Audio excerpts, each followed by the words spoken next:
U çua këtu mjeshtri i gënjeshtrës dhe përmendi ish kryeministrin e ndjerë Fatosnano për gjoja një bisedë apo një plan apo një projekt me Berlusconin për ishullin e Sazanit. Nuk ka pasur asnjë bisedë nga kryeministri Fatosnano për Sazanin.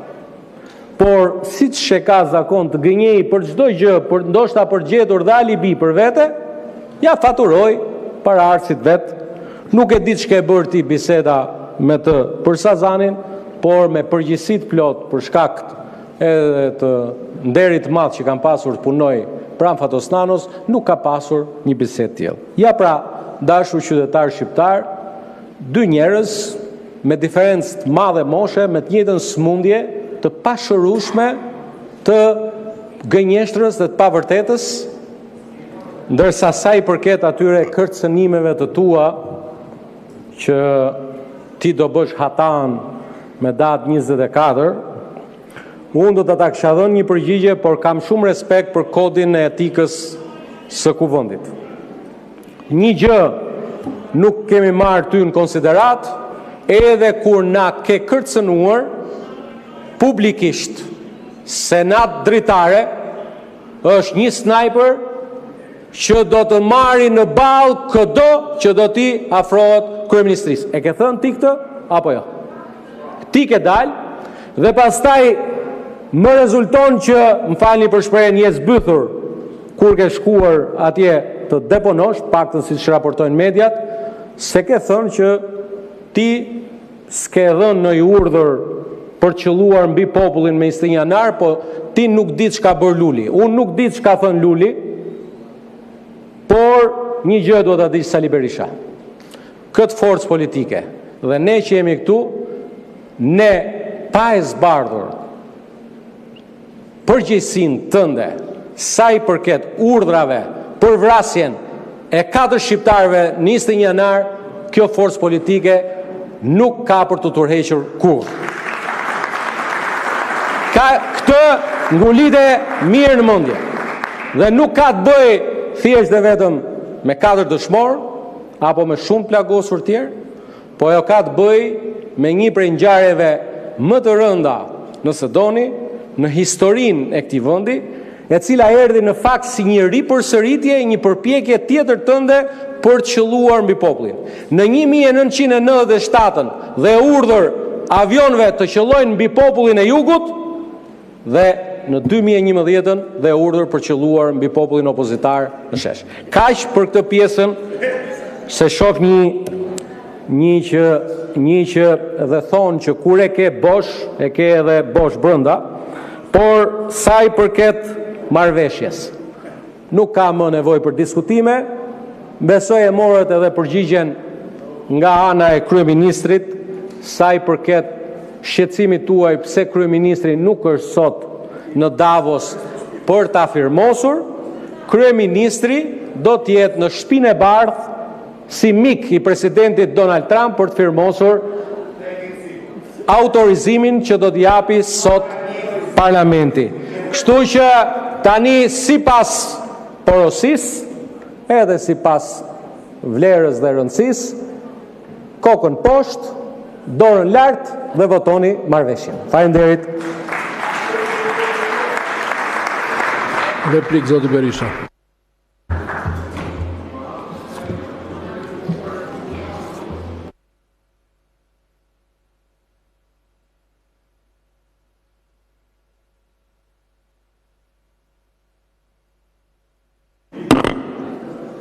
Me datën 20/2/2020, Target ose Mario Çela, me cilin parafolsi që duhet ishte sot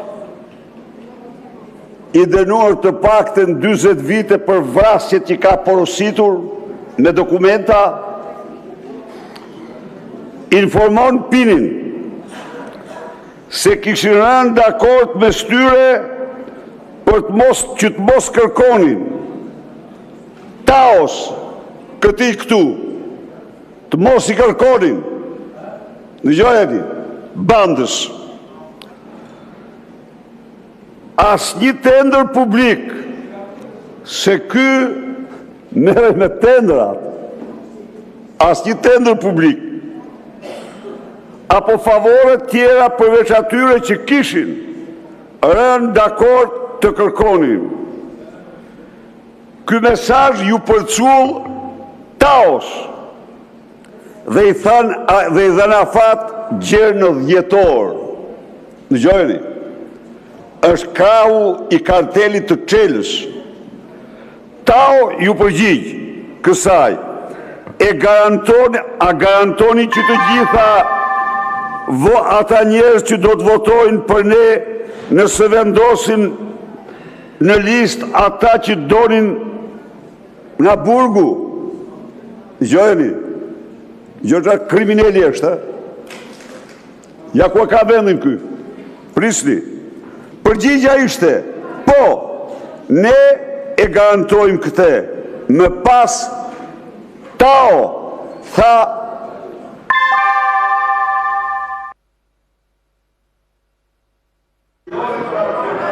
Okej, mbaroj koha zoti Berisha.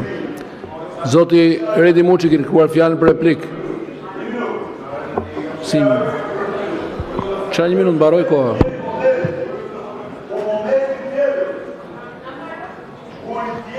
Mbaro fjali e fundit. Dëshmohet se ka porosit vrasje. Dokumenti tjetër. Zoti Redi Muçi e kërkon fjalën. Jo një minutë, ka mbaruar fjala. Zoti Redi Muçi. Ja dhash 2 euro për...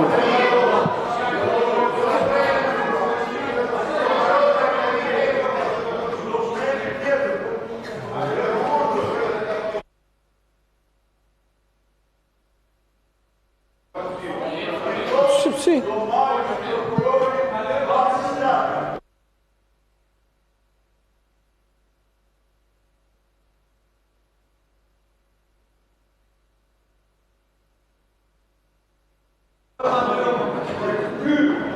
Zoti Muçi keni fjalë, mund të flisni, jeni me mikrofon,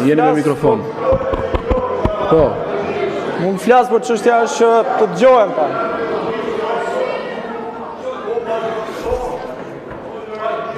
Unë respektoj më të vjetrit, kështu që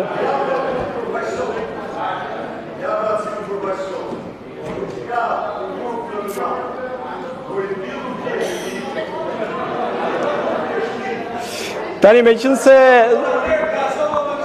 qënë se Taulant Balla më quajti gënjeshtar në lidhje me pagat e dhjetorit të mjekëve, doja t'i tregoj pikërisht deklaratën e shoqatës infermierëve të Shqipërisë para 4 orësh në një kanal televiziv shumë pranë qeverisë, e cila përcakton faktin që po ua lexoj, e turpshme thotë, punonjësit edhe kur s'marrin hakun heshtin nga presionet.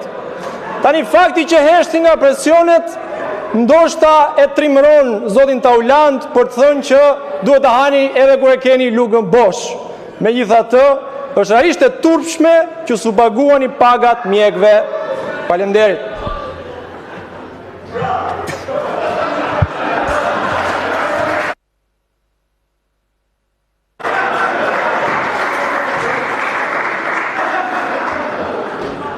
Ju lutem bëhuni gati procesin e votimit. Kalojmë në procesin e votimit. Hapet votimi për prezencën.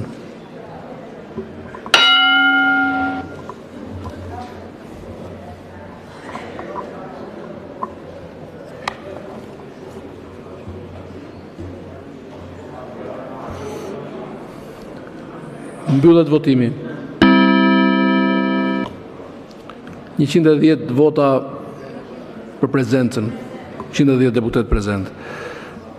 Atëherë vazhdojmë për votimin e projektligjit për ratifikimin e marrëveshjes së pranimit të Republikës Shqipërisë përfaqësuar nga kryeministri Edi Rama në kartën e bordit të paqes. Ky akt kërkon shumicë të thjeshtë votash. shumicë absolute votash, ndjes. Procedura e votimit 2 votime me elektronik, votimi është i hapur, hapet votimi në parim me elektronik.